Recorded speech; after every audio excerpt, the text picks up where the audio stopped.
Hey guys, it's Danibelle. Welcome back to the channel.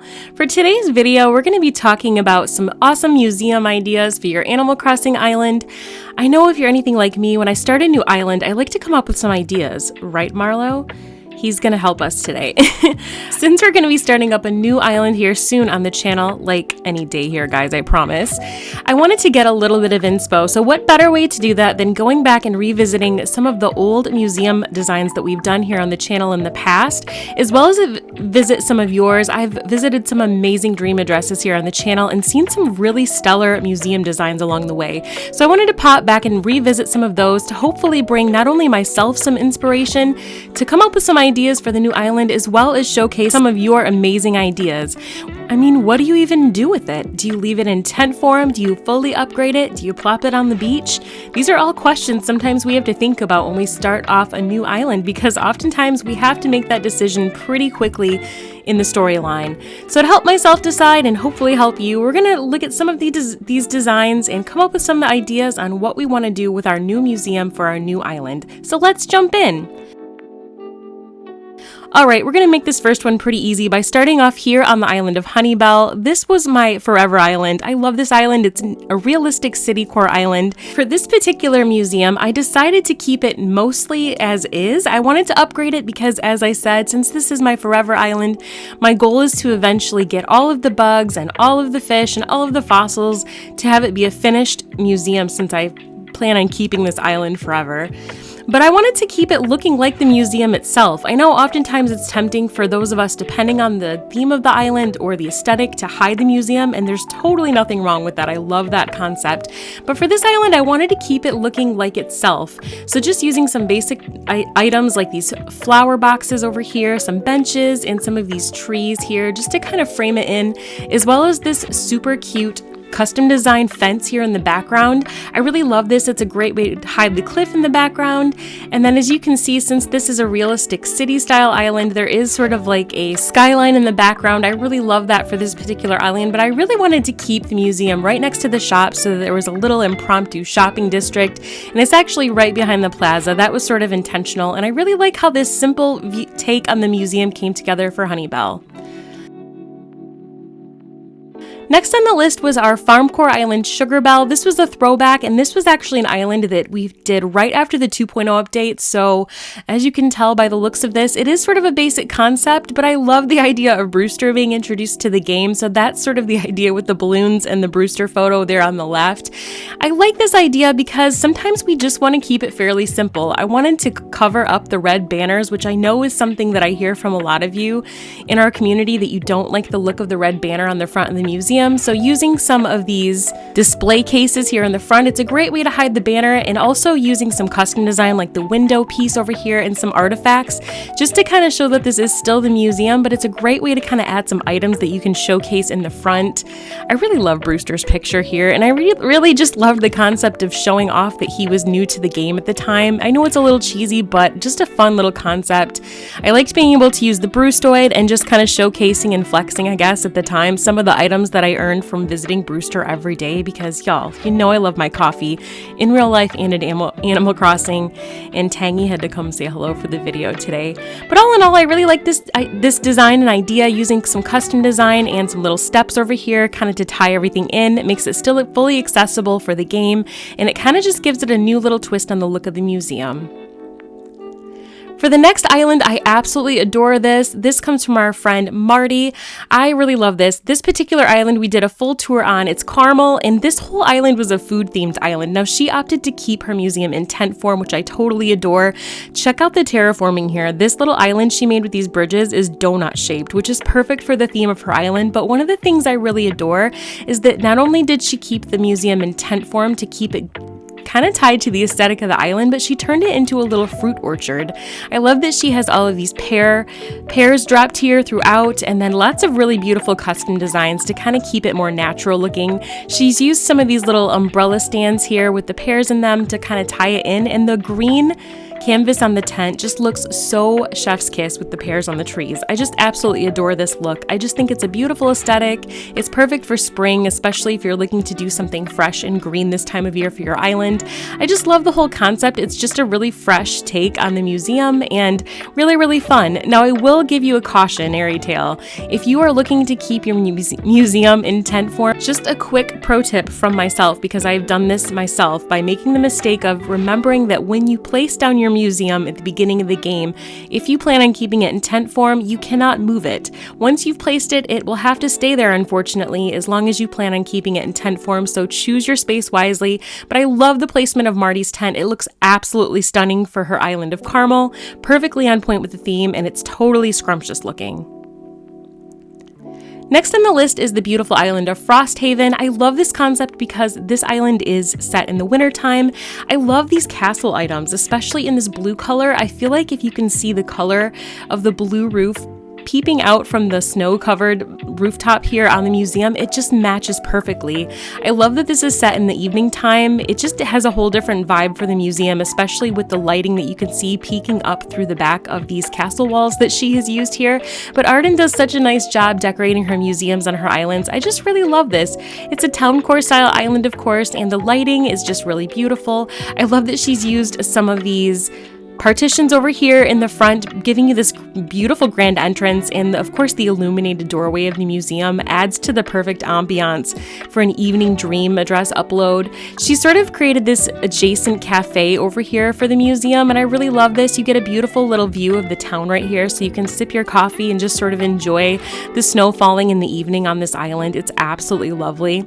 I like that she's sort of done a very subtle way of incorporating the roost by putting a to-go cup of coffee over here. It's just lovely and subtle and gorgeous, and I love that she's even incorporated a blue piece of art over here, and it just looks lovely. I love how she's brought this together. The shrub fencing with the snow sitting on top of it is just absolutely perfect for this build. Really love this winter version of the museum. Next on the list, we are visiting my island of Maplebelle. This was the most recent island we worked on the channel. I knew that I wanted to keep it in tent form for this particular build and do some sort of perspective or distant view of the museum in tent form. And we decided to do a huge sunflower field for this particular build. We used ton of the wheat field item, and although I did not do a specific build video for this, I really enjoyed using some of these pop displays to create the look of these sunflowers with a custom design.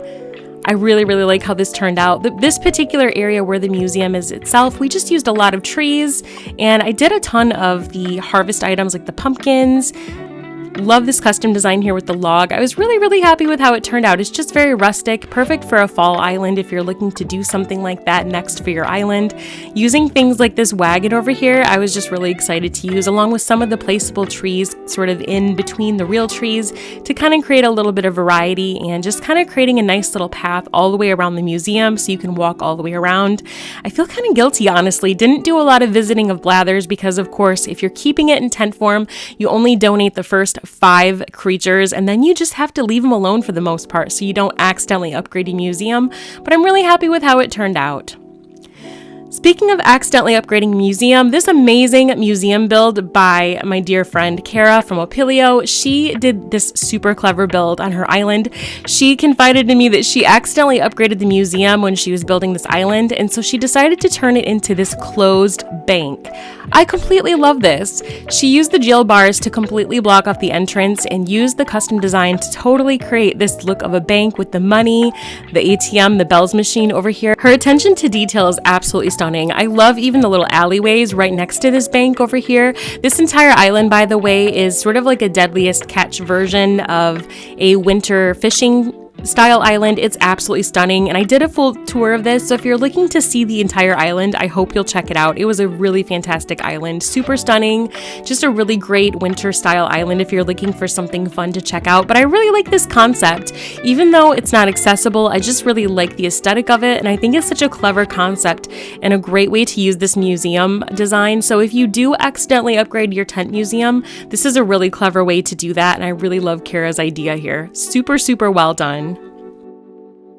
Next, we're visiting the island of Charoo. I absolutely love this idea. If you're looking to do something super elegant and beautiful, I just love how this is done. The castle items are so perfectly placed in this design. Crissy has designed this island so well, and I love all the castle items. Like I said, she's used all of the statue items, tons of flowers. It looks like you're walking through a beautiful flower garden in Europe, and I love this. You can actually walk all the way around here to get a closer look.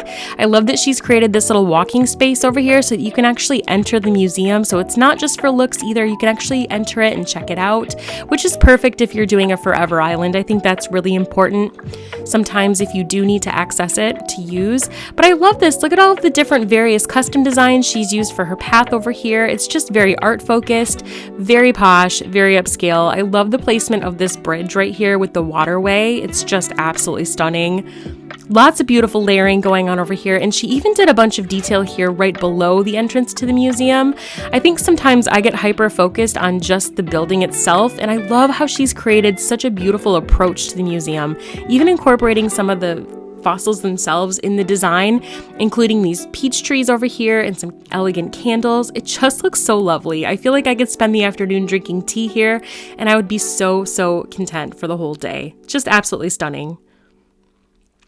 Next on the list, we're going to be visiting my island of Cocobelle. This was probably one of my favorite museums that I ever designed. I just decided I wanted to create my museum into a hidden temple that was sort of ruined and forgotten. This was a Tropicore style island that was sort of like a brambly jungle area on the island itself. There was a little bit of a resort vibe in the front of the island, but the back was sort of uninhibited. And so I decided pretty early on that I was going to upgrade the museum and then move it to the very back onto the third tier, and then used a ton of the ruined items, mostly the arches, but some of the pillars as well, including some of this Gulliver item over here to kind of create the look of this hidden lost temple. I really had a ton of fun adding in these palm trees to kind of give it a very overgrown look, as well as some wheat field items and flowers to give a few pops of color here and there. But I was really happy with how this came together. It still afforded me the ability to use the museum perfectly, and it just made it for a really fun, mysterious way to decorate and disguise the museum and repurpose it into something different for the island. Next, we're visiting the island of Joyful Isle by my bestie. I really love this. This was something that we visited recently on the channel. She did this stellar, and I mean stellar, build with her museum. If you can see here, it's up on the third tier. She's used a ton of the castle items over here to kind of disguise the front of her museum. But wait for it, y'all. You will not believe this. This museum over here, as you can see, she's got these beautiful lights over here. It looks incredible lit up at night. But when you come around the corner, you can see that she has this massive building attached to her museum. So she has actually repurposed her museum into this epic resort. It's so incredible, you guys. It goes on literally for days, and I want to get a better view for you guys so you can see it. But if you're looking to do an epic build on your island that will literally leave people stunned with their jaws on the floor, this is how you create this. She's created these amazing layers with simple panels, castle items, takonomas, you name it, tons of shell items to go with this amazing theme on her beach style resort island. I absolutely love this. I mean, it's epic, right? I just want to stay here for weeks and weeks. I could just take a vacay here in real life, I swear. But I love that she incorporated the museum into this. It just really gives it an epic addition to this, and it adds a very interesting interactive experience here. She also created an art exhibit down on the adjacent rock down there as well, just to kind of create an additional exhibit to go with the museum to interact with. But I really love that you can still check this out here on our island. It's absolutely stunning. Next, we're going to be checking out my island of Polarbelle. I really love this island. I decided to create this island last winter, and I finally finished it at the very tail end of the winter season, but I really liked this. This was one that I decided to go with the tent form, so it was really difficult to decide early on the island process where to place this. I ended up putting it up on the second tier of the island, and I just love the chaos of the puppy plushies. We have a little bit of a sled dog team going on here, and I wanted to keep it a more natural element because this is sort of a natural tundra style island. But I knew when I went into this island design that I wanted to create an old mine shaft sort of idea with the museum tent. So we went ahead and left it in tent form, and then I created this pipe design that's adjacent to the tent that takes you directly to the basement of the player house. And within the basement of the player house, I created this interactive design to create the interior of the mine. I really, really love this. I love this cave wall that they gave us with the 2.0 update. Just using a lot of these different items, I wanted to create the look of this being sort of the inside of the cave, using the cute little mine cars and some custom design for this railroad track over here, just to kind of make it look like there's things going on, including this dynamite. Y'all, it's gonna blow. We better get out of here. Lots of dropped gold nuggets and all kinds of fun items for sure gave this interactive build a lot of character, and I was just really, really happy with how it came together. It was for sure one of my favorites of all of my museum designs that I've done to date. But yeah, really happy with how this came together. I just really love a good interactive build, and I was really, really pleased with how this one came together. It's for sure one of my favorites, and I was really happy to keep this tent for a museum. I also really love the illumination of the tent in the early morning hours, which is another thing to consider when you're trying to decide. Next on the list, we have the beautiful island of Rowan. I really love this. This was an island that we visited back in the fall last year.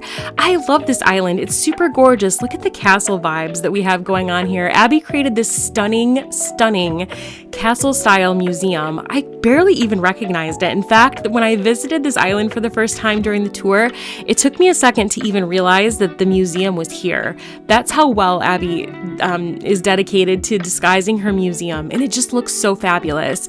I love all of the fall patterns that she used here on the ground with the leaves and the statues. Everything just looks so elegant, and the fact that she used some of the medieval building sides and the castle walls, everything just has that beautiful warm tone for fall. Everything just goes so well together. She sort of subtly added in some of the fossil pieces as well, so you can tell that there are some museum vibes here, and you can still enter into the museum if you need to. But I really loved and appreciate that she used some of the art pieces as well, and kind of just hid the museum building. That seems to be a pretty big trend in our community, and I guess we're all sort of on the fence. Let me know in the comments what you think. When you have the museum in building form, do you like to hide it and cover it with different building pieces, or do you like to keep it out there proud as the museum itself? Let me know in the comments, because I always love to hear from you guys. But I really do love this stunning castle museum by Abby. She did such a great job. Last on today's list, we have the Everbelle Lisa Frank Castle. I really love this. This one was my favorite, I think, of all of the different museum designs I did on all of my islands. We wanted to give the look of Castle on a Cloud. I did a full build video on this, so if you're looking for a tutorial on how to achieve this look, I'll be sure to link that at the end of this one. But you can access it through a pipe, so it is achievable to be able to get up here. You can actually walk around and go into the museum if you need to, and I really just love the colorfulness of this build. You could for sure change it up, so depending on what style you're going for on your island, if you're doing some sort of frozen castle style or anything like that, you could change up the design of the castle pieces you decide to use. But since we were doing a Lisa Frank 90s kidcore style island, I wanted to go bright and colorful and pink. We used a ton, and I mean a ton, of the tree standees in the white variant for winter to look like fluffy clouds surrounding the castle, which I think added a really nice depth to kind of give it the look that it's sort of up in the clouds with the waterfall raining down from the clouds itself. But I was really, really happy with it. I love that you can access this here. There's some vines so that you can climb down and access the beaches as well as the peninsula from here. And then you can hop back into the pipe when you're done exploring to go right back to where you were over on the opposite side to take lots of pictures. That's something that's important to me. I love getting great views and pictures, whether I'm visiting my islands to get great pics for Instagram or visiting your islands for tours to get some pictures as well. I love a great view, and I think that this build was kind of the best of both worlds, where you can hide the museum as well as get some amazing, stunning views, and I'm really, really pleased with how this build came together. Love this so much. You can see how the rainfall comes down here in between the tree standees. I was just really pleased with how this one came together. Like I said, I think it's kind of a showstopper, honestly. I love the giant vines, gives a great perspective that it's up in the sky, and all in all, just really, really happy with how this one came together. Alright guys, what do you think? That's all for today's video. I hope you enjoyed this. I hope that if you're working on a new island yourselves or just looking for something new to zhuzh up your museum on your island, I hope that this video brought you a little bit of inspiration. Huge thank you to all of the other creators featured in today's video for all of their amazing designs, and you can find all of their information in the description of the video, including their social media handles, so if you'd like to pop over there and show them your support, and I hope you will, you can find them there. And as always, if you enjoy this type of content, please hit the like button and consider subscribing to the channel if you haven't already. It really truly does mean the world to me, and it does help our little channel grow here on YouTube. It's been so much fun watching this channel grow. It really has been awesome. Pretty soon here, we're going to be starting off a new island and kicking off a new theme. I'm so excited and thrilled to do that with y'all here soon. I can't wait to start off a new theme and just do some really fun, colorful builds. It's going to be amazing, so I can't wait to share that with you guys. I hope y'all are doing well and drinking tons of water and taking good care of yourselves. Thank you again so much for watching. Wishing y'all an amazing day. Take care, and we'll see you in the next one.